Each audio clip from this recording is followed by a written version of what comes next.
Hello guys, जैसा कि अब हम डिस्कस करेंगे, एक थैलेसीमिया पेशेंट है। तो हम इसमें जैसा मैंने बताया हिस्ट्री में क्या मिलेगा, ठीक है। तो पेलनेस ऑफ होल बॉडी और वीकनेस के साथ आएगा, क्योंकि कोई भी एनीमिया हो तो क्या प्रेजेंट करेगा, पेलनेस ऑफ होल बॉडी और जनरलाइज वीकनेस के साथ। और वो कोई भी एनीमिया होता है तो एपेटाइट कम होता है, तो खाना पीना कम है। तो 3 टिपिकल कंप्लेन के साथ आया है कि इसको भूख कम नहीं लगी थी, बॉडी पीली लग रही थी और काम करने में जल्दी थकान हो रही थी। अब जैसा कि मैंने बताया, एग्जामिनेशन, जनरल एग्जामिनेशन 2 इंपोर्टेंट चीज होगी। हम पायलर देखेंगे, कंसर्न लेंगे, हैंड वॉशिंग, सारी चीज करना है तो इसको देखेंगे।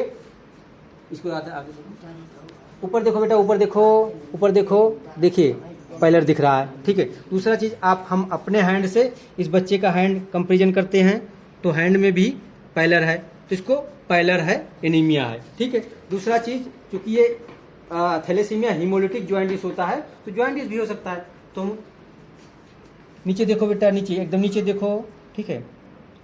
तो जॉइंटिस तो लगभग नहीं है, ठीक है।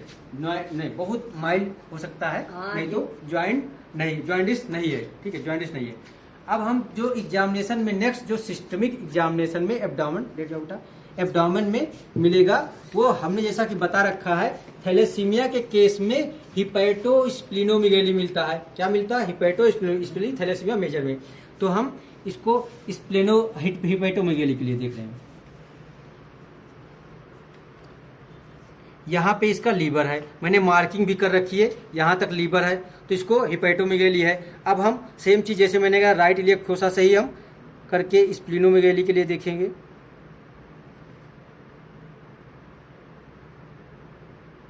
यहाँ पे इसका ये स्प्लीनोमेगाली है, तो इसको हिपैटोस्प्लीनोमेगाली है, टिपिकल हिपैटोस्प्लीनोमेगाली है, पायलर है, हालांकि टेरेस नहीं है, टिपिकल कंप्लेन से आया है।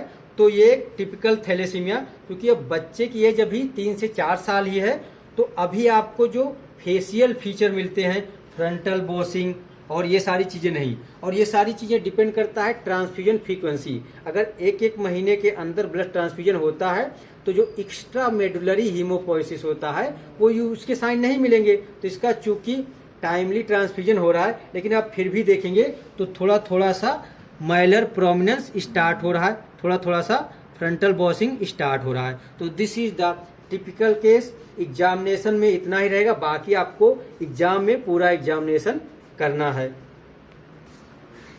जैसा कि बीटा थैलेसीमिया का एग्जामिनेशन में क्या क्या मिल सकते हैं, हिस्ट्री में टिपिकल क्या मिले वो डिस्कस। अब हम बीटा थैलेसीमिया को थ्योरेटिकली क्या क्या होता है डिस्कस करेंगे।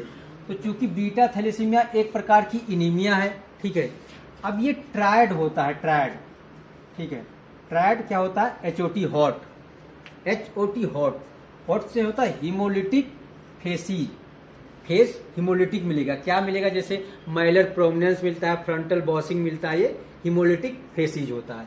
या हीमोलिटिक एनीमिया, एनीमिया होगा ही उसको, और कौन सा एनीमिया? Haemolytic anaemia. दूसरा पॉइंट है ऑर्गेनोमेगाली। ऑर्गेनोमेगाली में क्या मिलेगा? हिपैटोस्प्लीनोमेगाली, जैसा कि इसको टिपिकल हिपैटोमेगाली भी मिला है, ऑर्गेनोमेगाली भी मिला है। तीसरा ट्रांसफ्यूजन डिपेंडेंसी, जैसे मैंने इसमें अभी जैसे बच्चे बताए कि हर महीने पे ब्लड ट्रांसफ्यूज कराने के लिए आती है, ठीक है। तो थैलेसीमिया, स्पेशली बीटा थैलेसीमिया को टिपिकल जो ट्रायड होता है वो हॉट होता है, HOT, haemolytic facies, haemolytic anaemia, organomegaly, specially hepatosplenomegaly और ट्रांसफ्यूजन डिपेंडेंसी, ये ट्रायड होता है। अब ये ट्रायड मिल रहा है तो कभी कभी मुझसे इस ट्रायड के लिए और क्या क्या चीजें हो सकता है। आपको ये ट्रायड मिला, क्या ये ट्रायड स्पेसिफिक है थैलेसीमिया के लिए, बीटा थैलेसीमिया के लिए? तो नहीं, इस ट्रायड के लिए और कौन कौन सी एनीमिया जो है इस ट्रायड के साथ प्रेजेंट कर सकती हैं। तो उस ट्रायड का मैंने, ट्रायड के साथ कौन कौन सी एनीमिया पढ़ी, तो उसके लिए मैंने MSc निमोनिक बनाया। MSc में कि मेम्ब्रेन डिफेक्ट, RBC की जो मेम्ब्रेन डिफेक्ट वाली डिजीज है, एनीमिया है, वो भी ऐसे सेम प्रेजेंट करेंगे। जैसे हेरेडिटरी स्पीरोसाइटोसिस एक डिजीज होता है, HS, हेरेडिटरी स्पीरोसाइटिस। एक होता है हेरिडेटरी इलिप्टोसाइटोसिस, इलिप्टोसाइटोसिस में इलिप्टिकल शेप में हो जाता है RBC, स्फीरोसाइटोसिस में स्फीयर शेप में हो जाता है, ठीक है, मेम्ब्रेन डिफेक्ट में। एक G6PD डिफिशियंसी होता है। तो अगर सीवियर G6PD डिफिशियंसी, ध्यान देना, सीवियर G6PD डिफिशियंसी है तो उसमें भी ये 4 जो ट्रायड है मिलेंगे। ठीक है, हीमोलिटिक फेसिस, ऑर्गेनोमेगाली, ट्रांसफ्यूजन डिपेंडेंसी, ठीक है। एक कांजेनाइटल डिसइरिथ्रोपोइटिक एनीमिया होता है, कांजेनाइटल डिसइरिथ्रोपोइटिक एनीमिया होता है, जहां पे आपको ये ट्रायड मिलेगा।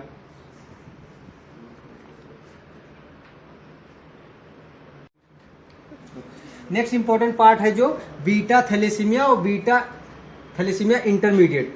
बीटा थैलेसीमिया मेजर और इंटरमीडिएट में डिफरेंस कैसे करोगे, ये चीज बार बार पूछे। जैसे पूछोगे मेजर इंटरमीडिएट क्यों नहीं है, दोनों में डिफरेंशिएट कैसे, ये क्वेश्चन पूछा जाता है। तो एक नादिर हीमोग्लोबिन, नादिर मतलब वो प्रेजेंट करेगा कितने हीमोग्लोबिन, तो मेजर वाला लेस देन 6 जब भी आएगा उसका हीमोग्लोबिन पहली बार हो या जब भी आएगा 6 से कम होगा।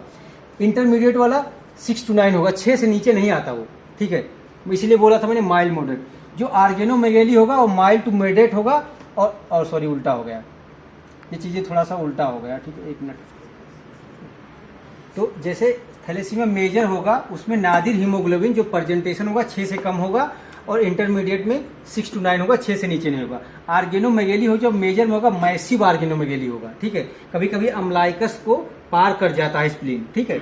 इसमें माइल्ड टू मॉडरेट होगा। जो एनीमिया होगा मेजर में सीवियर एनीमिया होगा, इसमें माइल्ड टू मॉडरेट एनीमिया होगा। जो ट्रांसफ्यूजन डिपेंडेंसी होगा वो 21 to 28 days, every 21 to 28 days में, यानी 1 महीने के अंदर उसको ब्लड ट्रांसफ्यूज कराना ही पड़ेगा।